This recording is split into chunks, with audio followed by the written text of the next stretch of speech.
In the UK, Brexit is on the agenda, with European parliamentary lawmakers meeting for the last time ahead of the UK's departure at 11 p.m. London time on Friday.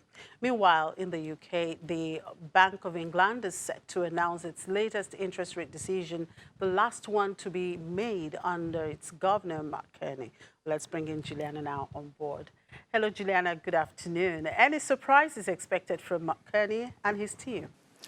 Well, no surprises really, Chimazate, depending on the side of the fence you sit on. But in Britain, the Bank of England, they've kept interest rates the same, 0.75%. There is no cut. Some had suggested there could be a cut by 25 base points, and that wasn't it. It was really close to call, actually. There was a couple of tense moments before the announcement was made. And what a way for Mark Carney, the Bank of England, to leave his premiership on the penultimate day of Brexit, really leaving the weight of the British economy in the hands of his successor, Andrew Bailey, who will step in March. But, you know, they have decided not to prop up the British economy by cutting interest rates. The data that we've seen coming out of the PMIs, as well as the labour market, has really given the Bank of England some time to think and to see whether or not from tomorrow trade discussions can be good,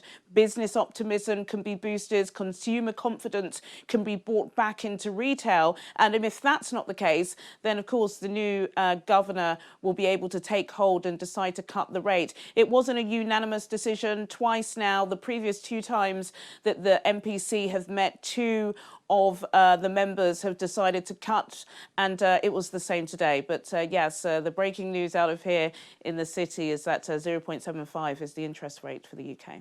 That was actually expected anyway. Give us insight into some of the big earnings coming through your market, like that of oil giant BP and drinks giant Diageo. Well, it's quite a busy day in London for corporate news. I'll have to get out my notes to make sure I get it right. One of the biggest corporate stories is BT. BT is Britain's biggest broadband and internet service. As soon as they announced this morning that the decision by the British government to allow Huawei access to only 35% of its network will cost the firm £500 million over 5 years.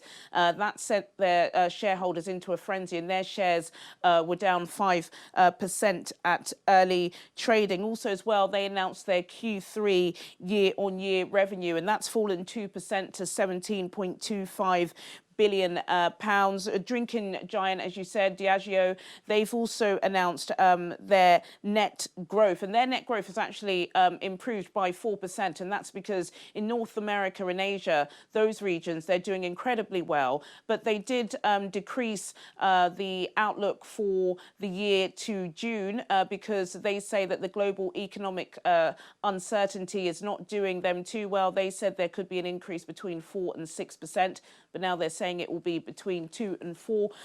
Royal Dutch Shell as well, they've released their Q4 year-to-year data, and they made a profit of $2.9 billion just in Q4, by the way. But it's still a significant drop because at the same period last year, they had made $5.7 billion.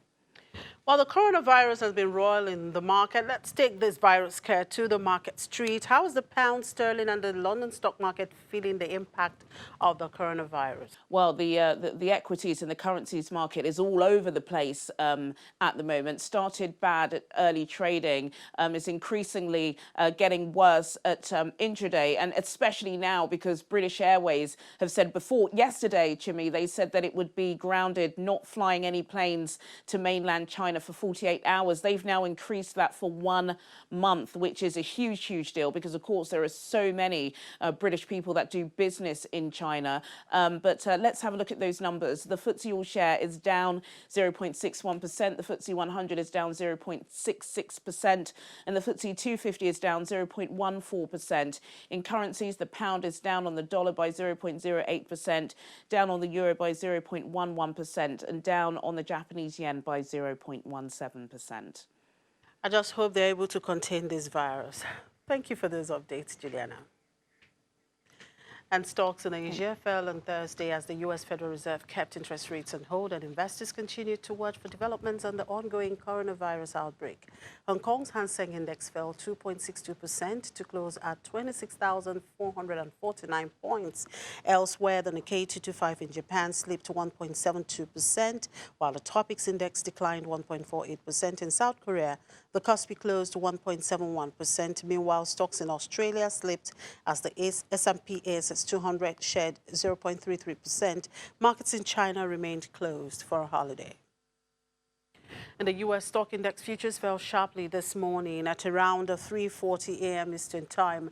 Dow futures were down 203 points and implied a negative open of more than 176 points, while futures on the S&P 500 and Nasdaq were also lower.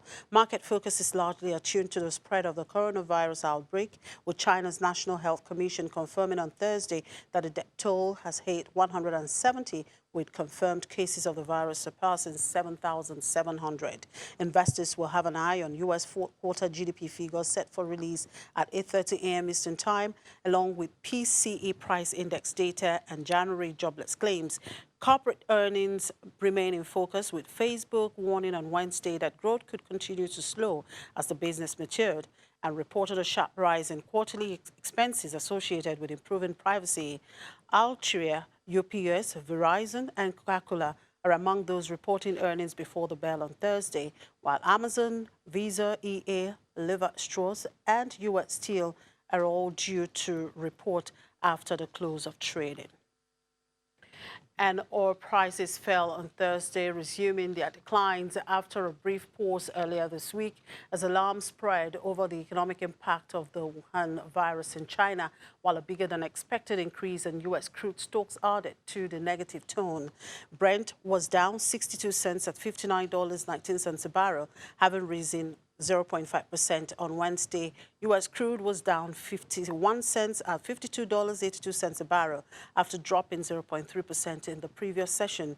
Prices had steadied in recent days after a rout pushed them to three-month lows as investors tried to assess damage from the virus to economic growth and demand for crude and its products.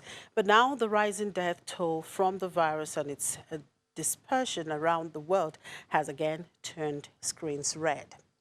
And in metals market, gold prices edged higher today after the U.S. Federal Reserve Chair's remarks that the new coronavirus outbreak could impact China's economy in the short term, boosted the safe haven metals appeal. Spot gold rose 0.1% to $1,578 per ounce, and U.S. gold futures gained 0.5%.